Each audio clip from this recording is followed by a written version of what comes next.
social programs that compensate for women falling behind men in order to have a strong economic and financial kind of nest egg, or to be strong financially.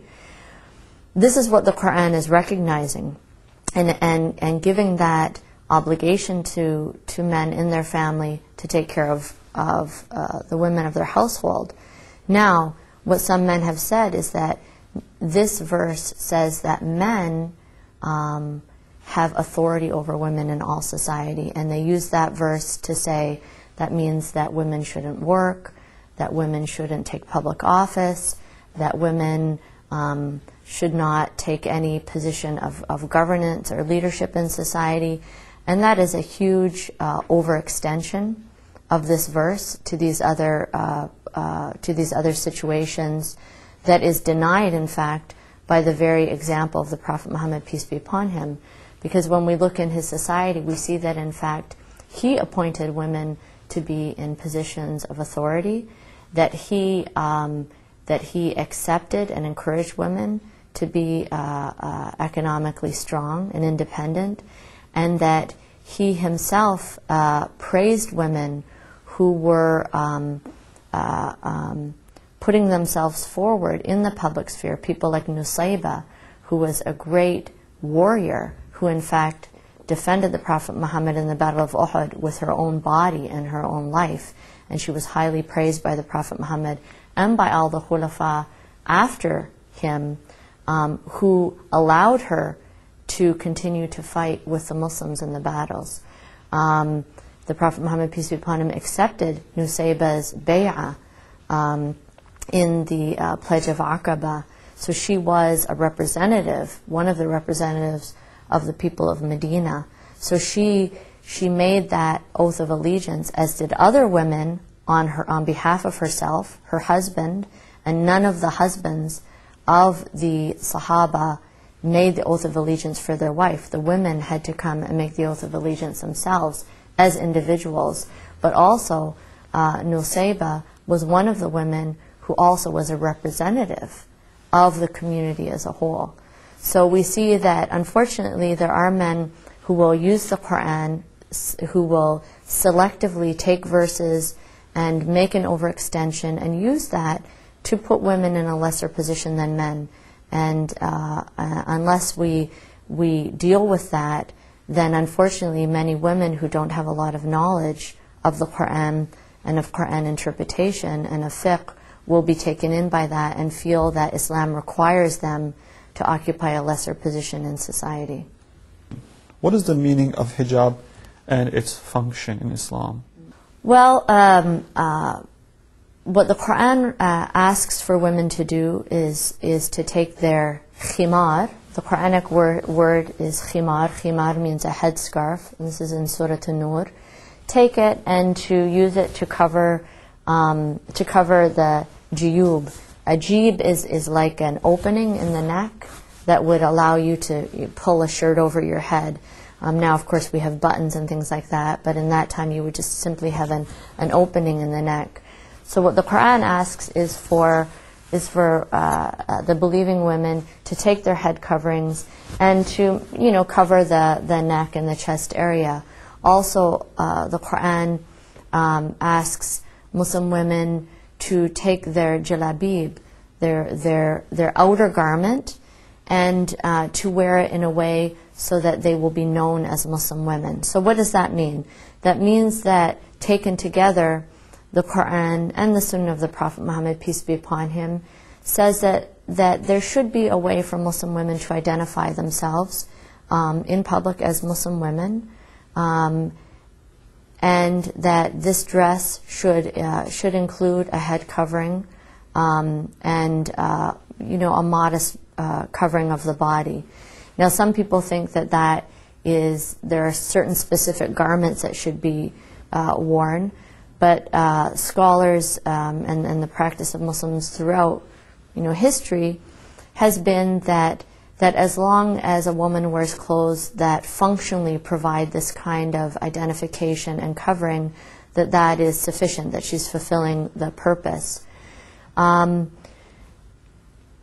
Unfortunately, there are many people who don't read the Quran, so they say things like, the Quran requires only women to dress modestly. I'm not sure what verse they're referring to, and I would like to ask those women or those men, what verse in the Quran are they talking about? The Quran, in fact, does require a specific kind of cover, but it also requires men to do something as well. And in fact, in Surah An-Nur, men are asked even before women to lower their gaze. So this is a reciprocal obligation. This is an obligation of men to be respectful of women, to not leer at women, to not sit by the roadside and stare at women, not sit in coffee shops and make women uncomfortable while they're walking back and forth.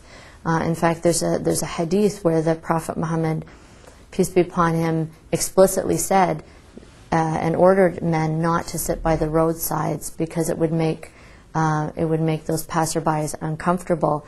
But if you have to sit by the road, then give those who are passing by their rights. Unfortunately, the culture in many Muslim societies now is that men are lining the roadsides, lining the roads in cafes and others, staring at whoever walks by. So it's very important that men also fulfill their obligation, and that if they are sitting, outside, that they should not be staring at the women who are passing by, no matter how they're dressed. That's their obligation. So this is a reciprocal obligation. It's a mutual obligation to have a wholesome society, to have a society in which men and women can work together, can interact together in a way that is chaste, that is conductive to supporting families that are functioning well, and that is the whole purpose of the hijab.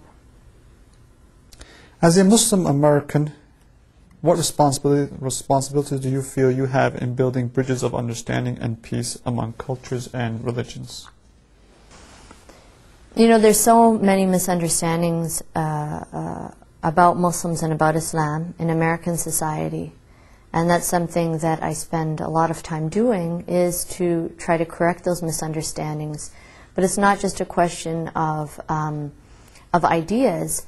It's also incumbent upon the Muslim American community to show in their actions that they're part of this society, that we care about our neighbors, no matter what their religion, whether they are people of faith or no faith. We have obligations to contribute to the welfare of this society. We have obligations to all children, whether they're the children of Muslim families or not. We cannot simply withdraw our children into Muslim enclaves, Muslim schools, and forget about all of the children who are in public schools and getting poor education. If we choose to put our children in Islamic schools, then we also have to make sure that with our voting and with the policies that we support, that those children who are in public schools have an excellent education, that they have health care, that they are in an environment that is healthy for them, because our children are our first obligation, but they're not our last obligation. So Muslims have to demonstrate with their actions that they care about all people. At the same time, Muslim Americans have a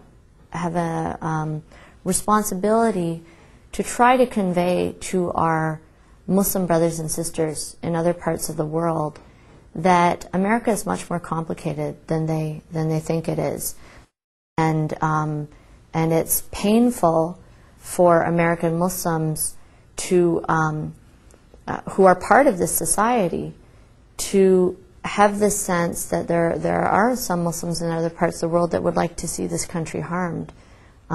We agree. I think all American Muslims would agree that there have been terrible tragedies, and there have been policies that have been harmful, not just to Muslims, but to other people, to other vulnerable people in the world. But this is our country, and we're working to improve it, and we're working with those of other faiths to improve this.